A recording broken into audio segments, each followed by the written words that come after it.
salutations, all my friends and family, fans and followers of the Zita Nation. Ladies and gentlemen, boys and girls, children of all ages, welcome back to the 95th episode of The Revolution. I am your host with the most from the east to the west coast, like peanut butter on your breakfast toast, the one-take wonder, the man who will steal your thunder, the one, the only Emperor Zita. And I am coming to you as always from the Fortress of Solitude here in Etobicoke, Ontario, Canada.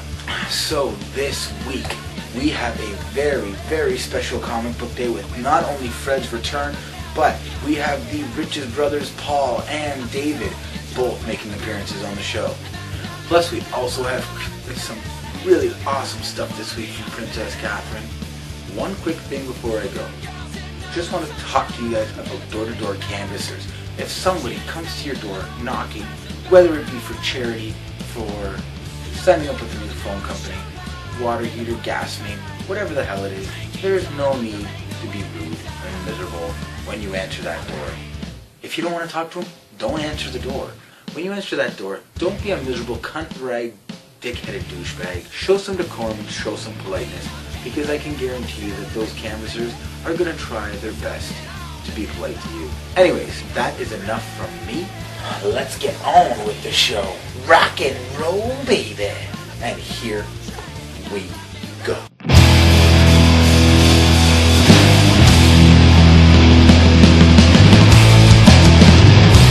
Hi, well, Anthony is exactly 13 months now. He's starting to drive me crazy. We're still sitting at 17, but I swear it's going to pop in anytime now because he's been extra cranky. No new words, but he's walking with a walker a lot better. I'm gonna let go at any time, I hope. I wish he would start talking. Tell us what the heck he wants. And that is not telling me what he wants. My week's been okay. Work's good. Busy this week. It's a long weekend, so happy family day, people. Valentine's Day was interesting. It was very creative, romantic. Woke up with Hershey kisses on my nightstand, roses on the kitchen table, surrounded by kisses, and then I came home and he made me do a scavenger hunt all over the house for my Valentine's gifts. So I'll give an A for effort. It was interesting, but let's not do that again next year.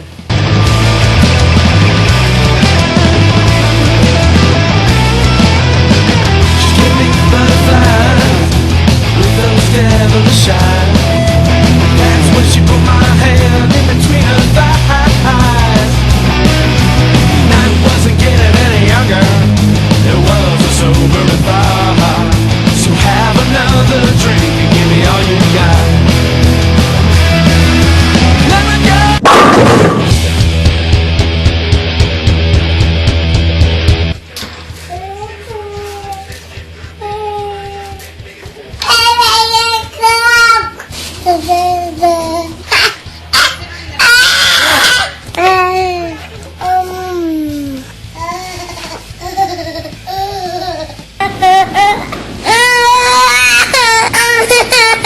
Happy and you know it, clap your hands. If you're happy and you know it, clap your hands.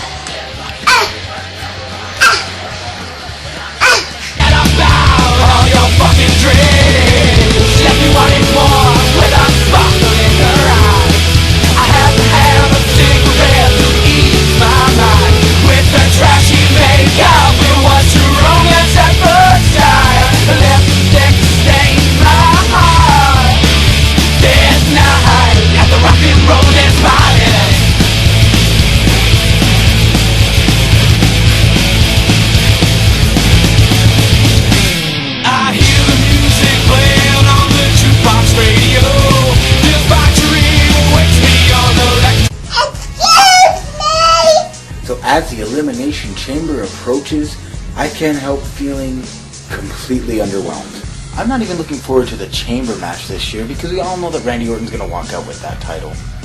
And Raw this week was pretty unwatchable, to be perfectly honest with you. SmackDown was not much better. Although it was nice to see Cesaro pull off that surprise win, they need something to reinvigorate this company, and I hate to tell you, but Batista is not it. So rumors are flying around like crazy about what's coming for WrestleMania.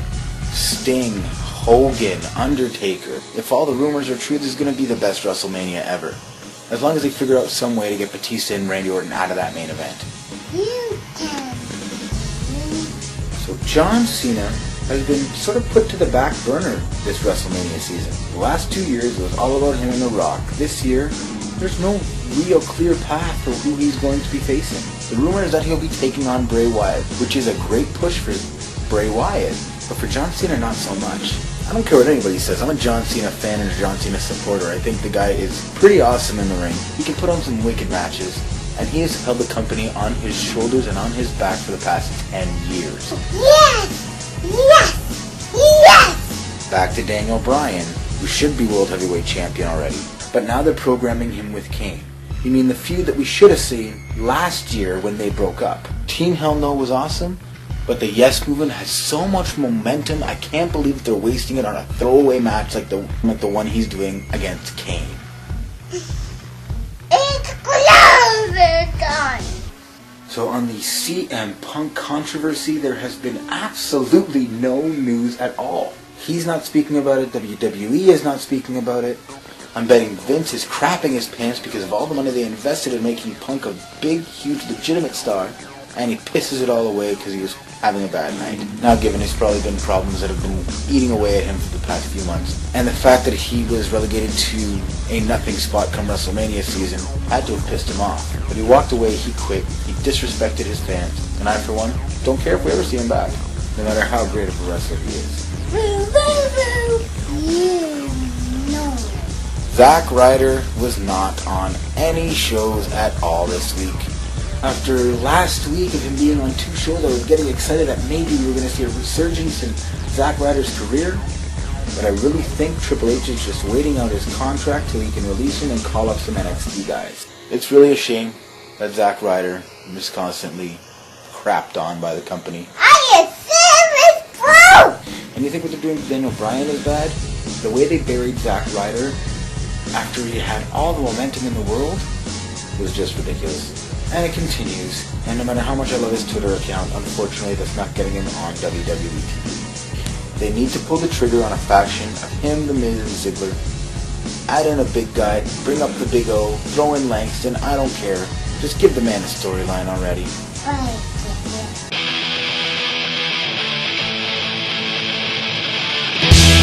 Hi, one people! Sticks! Chipsticks! Hickory sticks. I don't have the honeycombs anymore, so I think we need to buy more. I want cereal tomorrow. A lot of cereal day because it's healthy. I do. Remember you said tomorrow I will give you apples, leave this, get on. Stop. A ferret? Let me finish this. Popcorn, marshmallows, cheese, and chip, and a cracker. Yeah. I need to go pee. I was scared my baby in the bus. And I'm going to put it in the bathroom. And I'm going to run this time. You like to have to. Ah! I'm afraid of the cats. When my head cut off, my shadow was scaring me. My shirt and my skirt that go from Tony and Nadia. I'm doing ballet. And I practice like this. And then I'll go spin. Super high jump. And I'll show you the symbol for I. And for the letter A, ch. For the letter T. And tie one hat up there. One glove first. And then the other glove. And you can do no. And the smell is going from here. It smells like your feet. That one. Yes, so sticky. Electric nights leave me waiting for the fall. Waiting for the fall. Waiting for the fall.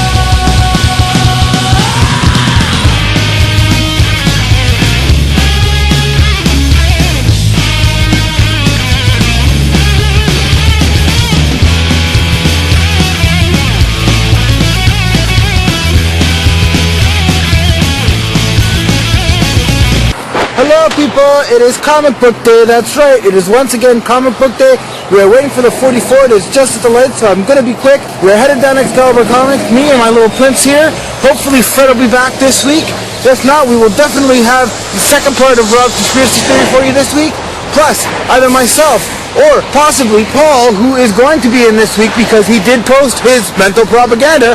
Check it out at Scoop Rich's mental propaganda. One of us will be doing the comic book review, so you will get your comic book review. But hopefully we will see Fred. So we're headed down there, so we will see you soon, people. See you soon, people. Sweet. 2 weeks in a row, Gary came to meet us in front. So we made it down here in one piece. Anthony has finally awoken from his slumber. We are down here at Excalibur Comics. We're going to go talk to Rob, get the second part of his conspiracy theory this week. We're going to even hopefully talk to Fred. And I got a feeling Paul's going to be here this week. Crossing my fingers. Don't believe me? See? We're going to head upstairs, talk to the boys. And now it is time, that's right, for the Steps of Doom. Steps of Doom. This is Excalibur Comics, 3030 Bloor Street West, upstairs above the Kingsway Theater. Howdy, welcome to Excalibur Comics. Look at this, we got a full house today. Fred's back! Yes! Twin. Yes, you know, it's a twin part, right? Exactly. He looks at it different because the LSD he took in the 60s. Yeah, it's a good earth on it. It was horrible. It made him buy Dream Team.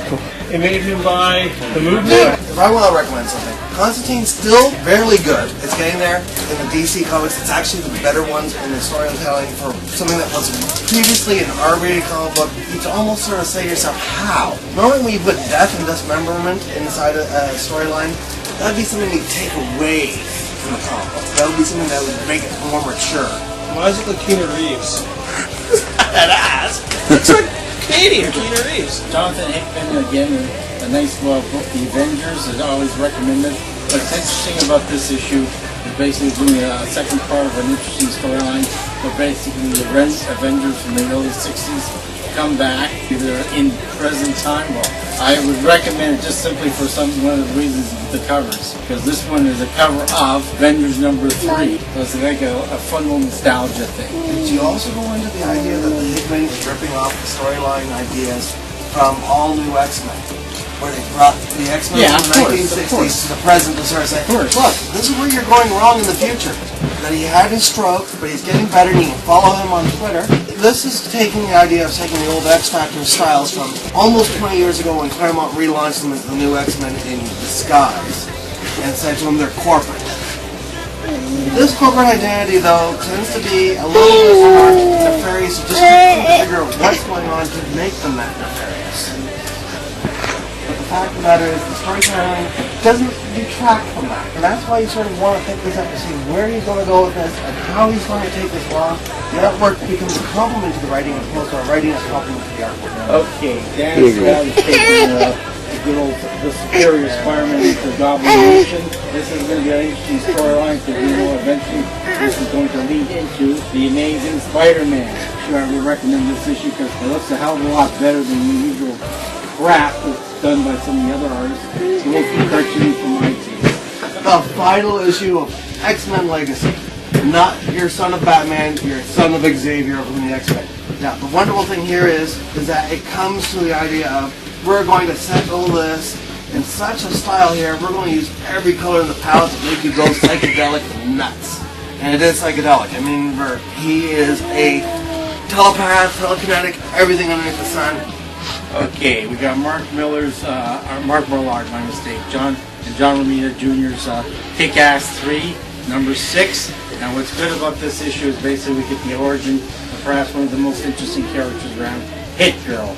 So again, nice artwork by Mr. Romita before he goes off and does Superman. That's a nice little title. 2 more issues to go. Thanks for counting. The original solicit set. You gotta point that one out? Series. Yes. When I produce number 7, what are they gonna say? Look, 7 comes out. In Dave's We only have defense, so many dollars. I'm the idiot who spent years looking for Sonic Destructors 8, 9, 10, 11, and 12 She-Hulk, in DC. number 1. Don't exist. She-Hulk number 1 just came out. It is a new take on it by basically revisiting all the various old versions of her in a style that's very flat. It's hard to say flat when you look at She-Hulk. It's one of the few $2.99 books that Marvel actually puts out. I know, it's amazing, eh? Terry Moore's Rachel Rising, the major storyline is coming to an end, but they will continue the book. This is a very interesting independent book, and I would recommend it. Those who enjoy something a bit different. It's a Terry Moore doing horror, which is quite unusual for him. Okay. I can sing, I can dance, I can do a little bit of a jig. The only true thing really is the gold, the physical gold. Stocks, yeah, it's about companies. You really don't own the company. Even if you have the stocks, somebody else is running the company. It's not real. The real stuff, gold and silver. A lot of people predicting an offshoot this year because they probably said the price of the bottom. Some saying $10,000 gold and so forth. But basically, if China becomes the next gold-backed currency, that would rival the United States fiat currency, and that would have a devastating effect. All the money they exported out of the United States, they export 80% of everything that we print, the Federal Reserve. That creates inflation outside of the United States. They don't feel it in the United States because everybody needs US dollars to buy oil. So either two things can happen to collapse the US dollar. China comes out with a gold-backed currency, and they've been buying up all the gold in the last few years. Almost all the gold vaults are empty in England, as well as in probably JP Morgan in the United States, so forth. And the second thing was, if they find a new technology where we don't need oil, then you don't need to buy oil with US dollars. So demand for US dollars would drop, and everything would come in back into the United States, and then you'll see the inflation in the United States. In fact, all the money China's receiving in their export trades and balance, they're buying up most of the properties in the United States, not only Detroit, but also New York. 60% of now South Manhattan is owned by Chinese. The Empire State Building is owned by the Chinese. The biggest pork factory in the United States is owned by the Chinese. And they're going to ship all the workers and pay them Chinese wages. Probably they're going to create a new car run by the Chinese, built in America, but pay the Chinese wages. In BC, British Columbia, they have miners now from China, and they're getting paid Chinese wages. They're not paying minimum wage like we do, or talk about minimum wage. Kathy Wynne just raised the minimum wage from $10.25 to $11 in Ontario. Again, the buying power $11 compared to 1960s, even though it's maybe 10 times greater, or 5 to 10 times greater than what people used to make in the 60s, the buying power is half. There's more info data about the States. They say that people in the States in the 60s used to make $1.60 an hour, and that is equivalent to $22 an hour today.